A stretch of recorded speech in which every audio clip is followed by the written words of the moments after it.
صلی اللہ علیہ وسلم صلی اللہ علیہ وسلم صلی اللہ علیہ وسلم اعوذ باللہ من الشیطان الرجیم بسم اللہ الرحمن الرحیم ان الصلاة تنہی عن الفحشاء والمنکر صدق اللہ العظیم۔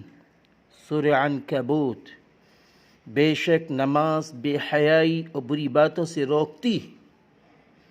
پنجگانہ نماز کی مثال۔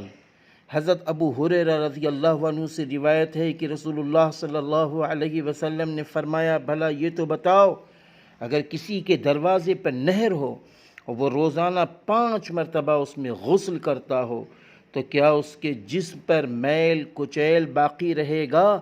لوگوں نے عرض کیا، بالکل نہیں۔ آپ صلی اللہ علیہ وسلم نے فرمایا، یہی مثال پنجگانہ نماز کی ہے، اس کے ذریعے سے تمام خطائیں مٹ جاتی ہیں۔ بخاری و مسلم شریف کی یہ روایت۔ حضرت جابر رضی اللہ عنہ سے روایت ہے کہ رسول اللہ صلی اللہ علیہ وسلم نے فرمایا، پنجگانہ نماز کی مثال جاری ہونے والی نہر کیسی ہے؟ کسی کے دروازے پر ہو اور اس میں روزانہ 5 مرتبہ غسل کرتا۔ مسلم شریف کی روایت۔ حضرت ابو ہریرہ رضی اللہ عنہ سے روایت ہے کہ رسول اللہ صلی اللہ علیہ وسلم نے فرمایا، 5 وقت کی نمازیں اور ایک جمعہ سے دوسرے جمعہ تک ان کے درمیان کے گناہوں کا کفارہ ہے، جبکہ کبائر نہ کیے جائیں، یعنی کبائر گناہ سے بچا رہے تو یہ صغائر گناہ کا کفارہ ہو جاتا ہے۔ مسلم شریف۔ حضرت عثمان بن عفان رضی اللہ عنہ سے روایت ہے کہ رسول اللہ صلی اللہ علیہ وسلم نے فرمایا، فرض نماز کا وقت آئے اور کوئی شخص اچھی طرح وضو کرے، پھر خشوع و خضوع کے ساتھ نماز پڑھے، رکوع و سجدہ اچھی طرح کرے تو یہ نماز اس کے لیے تمام گناہوں کا کفارہ ہو جاتی ہے، بشرطی کہ کبیرہ گناہ سے بچا رہے، اور یہ ہمیشہ کے لیے ہوگا۔ مسلم شریف۔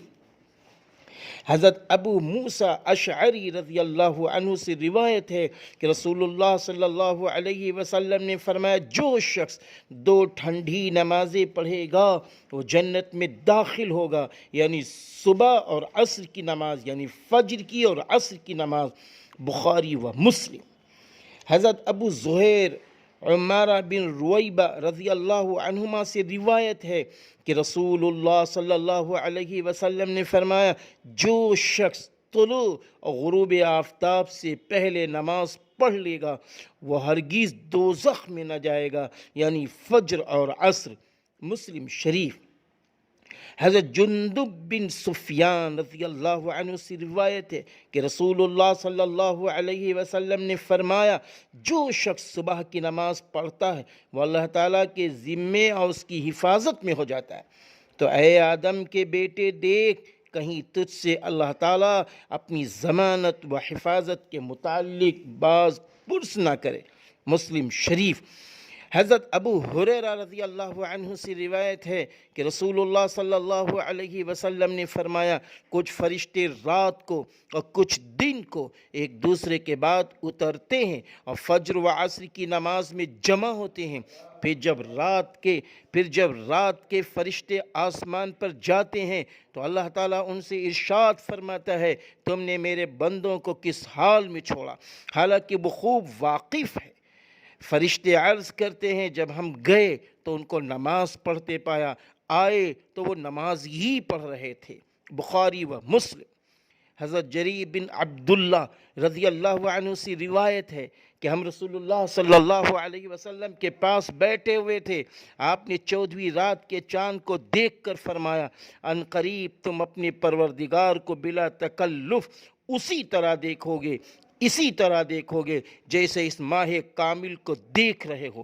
اگر تم سے ہو سکے تو طلوع آفتاب اور غروب آفتاب سے پہلے کی نماز چھوٹنے نہ پائے تو ضرور اس کا اہتمام کرو، یعنی فجر اور عصر کی نماز۔ بخاری و مسلم۔